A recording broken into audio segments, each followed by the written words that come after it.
Hello. I suffer from obsessive-compulsive disorder, which is an anxiety disorder in which people have unwanted and repeated thoughts, feelings, ideas, or behaviors. In other words, my life is a systematic pattern.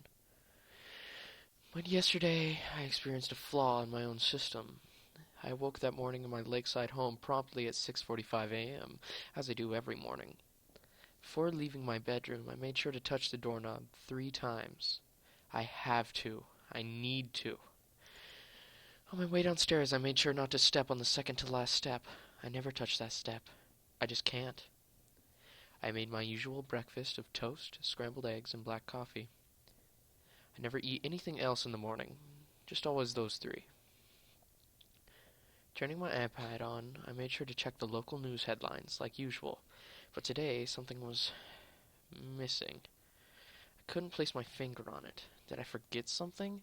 A strange feeling lingered with me all the way to my car. On my way out the front door, I made certain to lock my door, then unlock it and lock it again. Driving to work, I couldn't help but feel like a part of me was missing. What did I miss? How could I possibly have missed anything? I hoped the feeling would surpass while at work that day. It didn't. It stayed with me for 12 whole hours. I left the office at around 6:45 p.m. to head back home. About 25 minutes into my commute, I stopped for the red traffic light at the intersection of Marbury and Westway.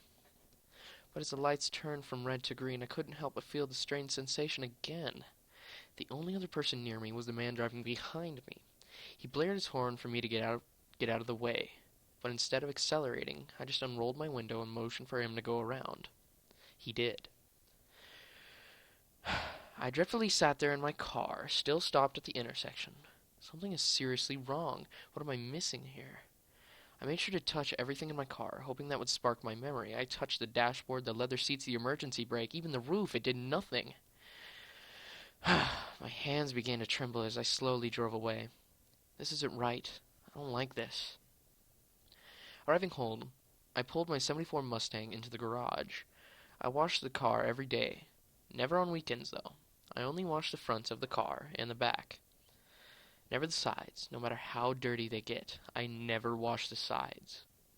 But something else seemed to be missing from my daily routine as I washed. No, not again. First the news, then the intersection, now this? Finishing up with the car, I jogged out to the backyard. Only jog. Never walk. Never run. Opening up the tool shed, I felt yet another thing missing from my pattern. I screamed, "This isn't right! This isn't right! This isn't right!" I stumbled out of the shed and gazed out at the lake. It always seemed to calm me when my anxiety got out of control.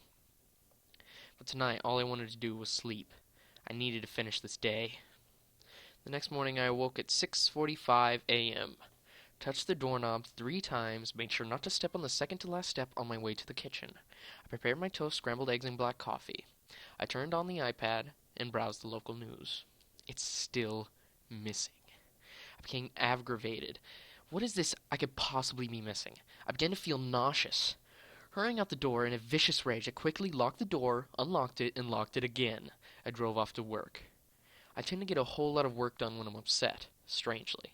So at least I felt some accomplishment when I left the office at 6:45 p.m.